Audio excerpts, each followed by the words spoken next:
create a final 2D image that takes into account all the lighting, the reflections, and that sort of thing, we can come up to render, and one of the things that we can do very quickly is just render view. And that'll actually render it right here in our editor view. Now, as we start to now rotate around, it'll go back out to our viewport. So Control R will allow us to really quickly render that up. Now, some things we can do to tweak our render a little bit. We can use global illumination with a sky. And so I'm going to come in here and choose to add a sky at the upper right. And then we need to add an HDR material to that. So I'm going to go to Create, and let's load material preset. I'm just going to go to Prime, Materials, HDRI, and then we can pick one of these. Okay, if you don't like the one that you've picked, you can always go back in and get something else. Let's add that material to the sky. And then I don't want the sky image to actually show up. And so I'm going to add a special tag to this. So let's add a compositing tag to the sky, and let's turn off Seen by Camera. All right. So I also want to use global illumination on this, so to kind of use the light and the environment to light the model. So let's go into Render Settings. I'm not really going to change anything else. I'm just going to go to Effect, and let's add global illumination. Now let's hit Control R, and you can see it's going to work a little bit differently, where it comes in and creates this initial irradiance cache pass. And then the result that you get is going to look a little bit different. So you can see how the specularity is a little bit different, and so forth. And you can see the reflections there in the eye. You can see here, if we were to add a little bit of reflectivity to the body, you'd be able to see it there as well. Let's take our specular, and let's say that we want to adjust this, and we want to see what it's going to look like. We can use an interactive render region. So we could just select, let's say, part of the model, and it'll render only inside of that particular little box. We could increase the quality of it, and then we can make changes here in our material. So, we could make this specularity a bit more intense if we wanted to. Or we could change the color, whatever we wanted to do. We can also add additional lights. So let me turn that off, and let's add a spotlight. Let's go to cameras, and let's select active object as our camera. That will allow us to be inside of the spotlight, and then we can just move around just like we were using a camera and decide where we want to place that spotlight. Then we can jump back out, use our default camera, and then again we can render it up and see what that looks like with the global illumination and the spotlight. So you can see the spotlight helps there with the specularity. We can also, inside of this light, you can see there's lots of different attributes here. We can go to shadow, and we can maybe turn on ray trace shadows. If you wanted to add a floor underneath this guy, you could do that as well. And then we could render this up again. So that's taking into account the global illumination. Then we have a one spotlight coming from the upper left, kind of adding some light to this guy.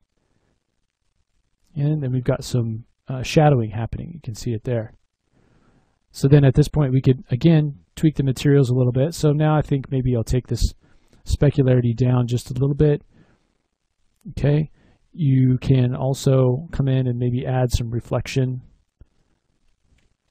to the body if you wanted to, just a very small amount if you wanted him to look kind of wet. And again, we can check it just by hitting Control R and kind of see what that looks like.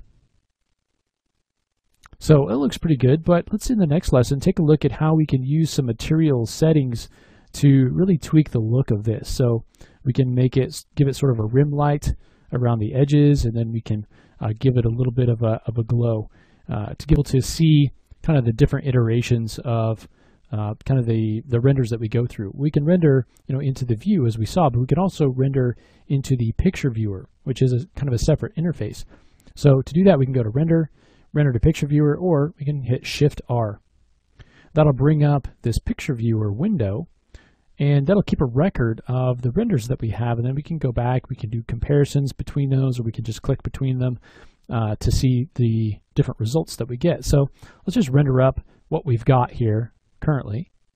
So, and it'll actually save all of these images that we create, so we don't have to do anything else. So this is where we're at. I want to create a little bit more depth on this by maybe faking kind of a rim light around this, kind of add a little bit of, to show a little bit more of the shape, so it's not so flat. So let's go into the body, and I want to go into the diffusion. I'll click that on, so it's actually using that. And then inside of the texture, let's click on Fresnel. Now the Fresnel is going to use a basic gradient to drive whatever channel it is here based on the angle of view. So you can see here we've got a black to white gradient. So the diffusion kind of dictates how much of this color we see. So the angle that's facing most towards us is getting this black. So it's not seeing, we're not seeing that color. And then the angle, as the angle gets to where it's facing away from us, it starts to move towards that white. And then in those white areas, that is basically a higher diffusion amount. It lets us see that blue color. And you'll notice that updates. So it's not baked onto the model. It's basically, it's set from wherever we are looking at the model from. So let's go into the Fresnel and tweak this a little bit. So you can change the position of the ends of this gradient just by clicking and dragging, and you can get a little preview of what that looks like up here. So on this black, I don't want it to be completely black. So let's dial this up into the gray. And so it's just a little bit darker. Okay, so we get something like that. And maybe we want to tweak that darkness a little bit. Okay, now let's do another render. So Shift R, and that'll add a new image here. And once this is done, we can click back and forth between that really quickly to just see the differences. So we'll let that render up with just that Fresnel added to the diffusion. And we'll see that gives us a little bit of kind of a rim light. You can really see it up at the top there and around the tentacles. It kind of adds a little bit more depth. Now this guy's a little bit too dark, so let's go in, and this time let's go into the illuminance. So here we can create kind of a self-illuminating look within the material. Let's use Fresnel for this as well. And so let's jump into the Fresnel, and in this case I want to have the front of this have a little bit more of a glow. And so on the white, let's double click on this, and I'm just going to turn that black.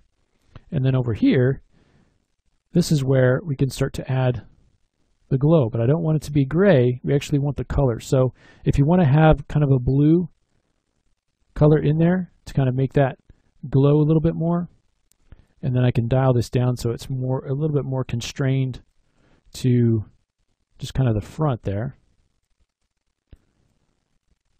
You can also come in, if you wanted to add a different color to the mix, we can start to bring in like a dark red, and you can see how that adds a little bit to it. Let's go ahead and render that and see what that looks like. So again, I rendered a picture viewer. So sometimes adding a little bit of color variation, it might be a little bit too much, but I just want to get a little bit more of a glow here coming in along that front, since we added the darkness contrast between the front and sort of the side. So you can see here it almost adds a little bit of a subsurface kind of a look. Now we don't have any textures on this or anything like that. We're just using simple color, so there's only so much detail that we can get, but you can see almost a little bit of that red coming in, mixing in towards the front and then coming into that outer part out there. Okay, so those are a few things that we can add, and you can add those Fresnel to anything. Reflectivity is often good to add that in, and you can use that to really even fake lighting, but to really add detail to your renders. Okay, so that's going to wrap things up for your first day in Cinema 4D. We wanted to just really quickly touch on a lot of different things. So we touched on using splines and generators, which is a big part of Cinema 4D. We touched on using some of the MoGraph tools, cloners, and effectors to create different effects. And then we jumped into working with polygon geometry and building models, and looked at some of the great sculpting tools in Cinema 4D.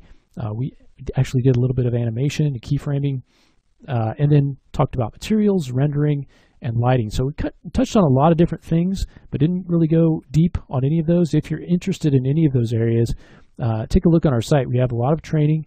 We have the Introduction to Cinema 4D that will take you through a much longer process, but you'll get a lot more information and a lot more detail on all of these sections. And then we have a lot of project-based courses that will take you through the process of building, let's say, a car or a full character if you're interested in modeling. And then we have some broadcast training. So from here you can pretty much branch off wherever you want. Just look in the Cinema 4D category and you'll find a lot of different options for you. So hope you've enjoyed your first day